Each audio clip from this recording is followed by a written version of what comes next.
আসসালামু আলাইকুম এভরিওয়ান। শুরু করছি পরিজন উপন্যাস। লিখেছেন ঈশিতা রহমান সানজিদা। পর্ব ৫৪। স্বামী স্ত্রীর একান্ত সময়ে তৃতীয় ব্যক্তির প্রবেশ নিষেধ, সে কথা ভেবে নাইমও গেল না। তবে সে খুব করে চাইছে সত্য জানতে।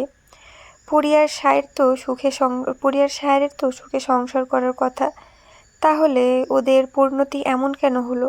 প্রশ্নগুলো মাথায় জট পাকিয়ে দিচ্ছে, যার ফলে অস্থির লাগছে নাইমের। পরিয়ার সায়েরের ঘরের কাছে গিয়েও সে ফিরে আসে। তার কোনো অধিকার নেই, তবুও একটা টান অনুভব করছে সে। পরি সায়েরের থেকে দূরত্ব বজায় রেখে বসে আছে। সায়ের চুপচাপ জানালার বাইরের দিকে তাকিয়ে ব্যস্ত শহরকে দেখছে। বাইরের মানুষগুলো কত ব্যস্ততা নিয়ে ঘুরছে। বহু লোকজনের সমাগম রাস্তায়। জীবিকা নির্বাহের জন্য এক একজন এক এক দিকে ছুটছে। সায়ের ভাবছে, তারও তো কিছু করতে হবে তার পরিজনের জন্য। শহরে তার বেশ পরিচিত লোক আছে, তাদের সাথে যোগাযোগ করলে সে ভালো একটা কাজ পেয়ে যাবে। এইসব চিন্তা করছে সে। আপনি কি এত চিন্তা করছেন? সায়ের ফিরে তাকালো পরীর দিকে। আমার সব চিন্তাতে শুধু আপনি পরিযান।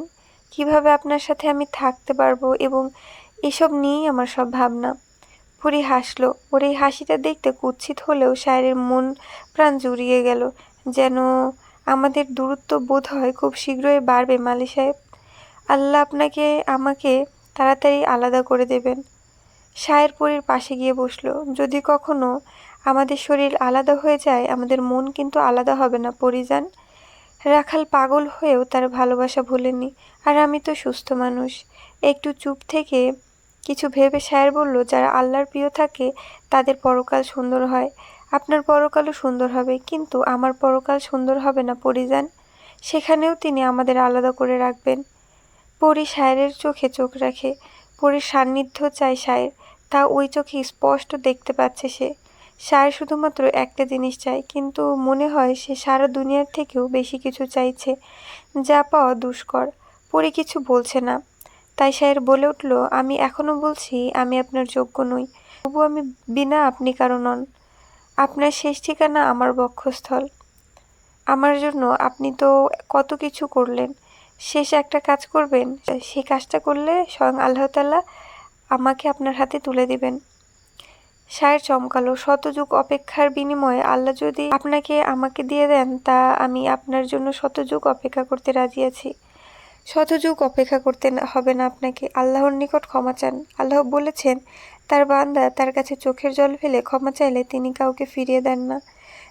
খারাপ মানুষদেরও ক্ষমা করে দেন। আমার জন্য আপনি ক্ষমা চাইতে পারবেন না? জবাব না দিয়ে হাসল সায়ের। সে তার পরিজনকে পাওয়ার উপায় পেয়ে গেছে। এখন সে পিছু ফিরে তাকাবে না। সায়ের ভেবে নিয়েছে সে আর নূরনগর কিছুতেই ফিরে যাবে না। সেখানে পরীর জীবন সংকট রয়েছে। বাকি জীবনটুকু সন্তান আর স্ত্রীকে নিয়ে থাকবে। সায়ের তার এক বন্ধুর কাছে কাজের উদ্দেশ্যে গেছে, আর নাইম বাসায় রয়েছে। সে জানে সায়ের তাকে কিছুই বলবে না, তাই নাইম পরীকে সব জিজ্ঞেস করবে। দ্বিধাবোধ হলেও পরীর ঘরের দরজায় কড়া নাড়ে নাইম। আমি কি আসতে পারি? অপ্রস্তুত ছিল পরী। ওড়না দিয়ে মুখমণ্ডল ঢেকে প্রস্তুত হয়ে নাইমকে ভেতরে আসতে দিল সে। নাইম চেয়ার টেনে বেশ দূরত্বে বসেছে। পরীকে বলে, এখন কেমন লাগছে আপনার? খুব বেশি খারাপ লাগলে বলবেন। আমি ঠিক আছি, একটুও খারাপ লাগছে না আমার। আপনার এরকম অবস্থা হলো কি করে? কোনো মিথ্যা আমি শুনতে চাই না। আশা করি সত্যটাই বলবেন। আমি নিজ হাতে 3টা খুন করেছি ডাক্তারবাবু। আরও 2টা আমি খুন করব। ওদেরকে আমি কিছুতেই ছাড়ব না, সব বলবো আপনাকে। তার আগে আপনি বলুন, আপনি জেল থেকে ছাড়া পেলেন কিভাবে? কিছুক্ষণের জন্য বাকশক্তি লোপ পেল নাইমের। পরীর দিকে কিছুক্ষণ তাকিয়ে রইল সে। 3টা খুন করেছে পরী, আর তা এত স্থিরভাবে বলছে যেন হত্যা করা পুতুল খেলার মতো। নাইমকে চুপ থাকতে দেখে পরী বলে, আমি সব বলবো, তার আগে আপনি বলুন আপনি কিভাবে ছাড়া পেলেন। আমাকে শেখর ছাড়িয়েছিল। পুলিশ ধরে নিয়ে যাওয়ার পর শেখর আমার সাথে দেখা করতে যায়। আমি ওকে সব বুঝিয়ে বলি, বন্ধু তো, বিশ্বাস আমাকে করতেই হবে। শেখরই সব বলে আমাকে ছাড়ায়। তাহলে সে যখন আমাদের গ্রামে গেল তখন আপনার নাম বলল কেন? এরপর বোধ হয় সেখান থেকে এসে ও আমার সাথে দেখা করে। ভুল। শেখর সেদিন জীবিত ফেরেননি নূরনগর থেকে। তার মানে শেখর আগেই আপনাকে ছাড়িয়েছে। সত্যি বলুন, আপনি কিভাবে জানলেন শেখর মারা গেছে? মানে এখানকার কথোপকথনটা হচ্ছে শেখর, নাইম বলতেছে যে শেখর হচ্ছে নূরনগর থেকে ফিরে এসে ওকে ছাড়িয়েছে। আর পরি বলছে শেখর তো মানে নূরনগরে যাওয়ার পর শেখরকে মেরে ফেলা হয়েছে, তো শেখর আগে নাইমকে ছাড়িয়েছে, তারপর নূরনগরে গেছে। এখন এই কথা জানার পর নাইম পরীকে বলতেছে, আপনি কিভাবে জানলেন শেখর মারা গেছে? তাকে হত্যা করা হয়েছে। নাইম আরও চমকালো, কি বলছেন আপনি এসব? শেখর তো অ্যাক্সিডেন্ট করে মারা গেছে। ভুল। আপনার কথা শুনে এটা বুঝলাম যে শেখর আগেই জানতো আপনি নির্দোষ, তবুও সে নূরনগর গিয়ে মিথ্যা বলেছিল। কারণটা হলো সে আগেই আন্দাজ করেছিল যে আমার আব্বাই কিছু করেছে, কিন্তু তাতেও কোনো লাভ হলো না। শেখরকে আপনার বাবা হত্যা করেছিল, কিন্তু কেন? মানে এই কথাগুলো পরি বললে, এখন নাইম বলল আবার হচ্ছে শেখরকে আপনার বাবা হত্যা করেছিল, কিন্তু কেন? জমিদার বাড়ি সম্পর্কে আপনি কতটুকু সত্য জানেন? যা দেখেছেন তা আপনার চোখের ভ্রম মাত্র। আপনি কি জানেন পালককেও হত্যা করা হয়েছে? নাইম এবার অস্থির হয়ে গেল। পরীর মাথা ঠিক আছে তো? শেখরকে হত্যা করা হয়েছে এটা মানা যায়, কিন্তু পালককে হত্যা, এটা সে মানতে পারছে না। কৌতূহল হয়ে পরীর ঢেকে রাখা মুখের পানে তাকিয়ে রইল সে। পরী এখনো স্থির হয়ে বসে আছে, তবে পরী শায়েরের কথাটা গোপন রেখেছে। পালক আর শেখরকে যে শায়ের মেরেছে সেটা জানতে পারলে নাইম চুপ করে বসে থাকবে না, তাই পরী সেসব তথ্য গোপন রেখেছে। শুরু থেকে শেষ পর্যন্ত সব কথাই নাইমকে পরী বলে দিল। ওর জীবনে ঘটে যাওয়া সব ঘটনার সাক্ষী হিসেবে নাইমকে রাখতে চায় ও, তাই সব সত্য একমাত্র নাইমকে জানিয়ে দিল পরী। সব শুনে নাইম বলল, শায়ের আপনাকে অনেক ভালোবাসে, তাই না?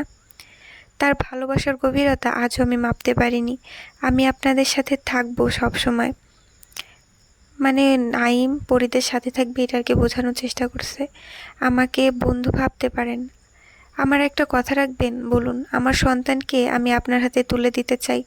আমার কাজ শেষ হওয়ার পর আমি ফিরে আসব, ততদিন আপনি ওকে মানুষ করবেন। শায়ের কি আপনাকে আবার নূরনগর যেতে দিবে? আমার মনে হয় না। আমার সোনা আর বিন্দুর হত্যাকারীদের শাস্তি আমি দেবই। ওরা শুধু মানুষ হত্যা করেনি, হত্যা করেছে আমার সুন্দর জীবন, আমার আম্মার মন। তাহলে ওদের ছাড়ি কিভাবে বলুন? পুলিশকে সব বলি আমি, আইন ওদের শাস্তি দেবে। তাতে আমার মন ভরবে না। আপনি সাহায্য না করলে কোনো সমস্যা নেই, আমি অন্য পথ খুঁজে নেব। নাইম ওখানে আর বসলো না, বাইরে বের হয়ে গেল। অবিশ্বাস্য লাগছে ওর কাছে সব। তাহলে তো খুবই খারাপ লোক পরীর বাবা।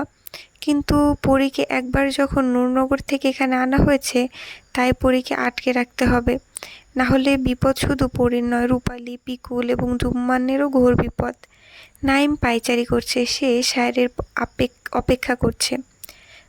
পরীর বিষয়ে কথা শায়েরের সাথে বলতে হবে। শায়েরের ফিরতে বিকেল গড়িয়ে সন্ধ্যা হয়ে গেছে। দরজা নাইমই খুলে দিল। শায়েরকে দেখে স্বস্তির নিঃশ্বাস নিল সে। শায়ের জিজ্ঞেস করে, আপনি কি আমার জন্য অপেক্ষা করছিলেন? কিছু বলার ছিল আপনাকে? বলুন। পরীকে যথাসম্ভব আটকে রাখুন, ওকে নূরনগর যেতে দিয়েন না। পরী যান আপনাকে সব বলে দিয়েছে, তাই না? নাইম মাথা নিচু করে সায় দিল, বলেছে।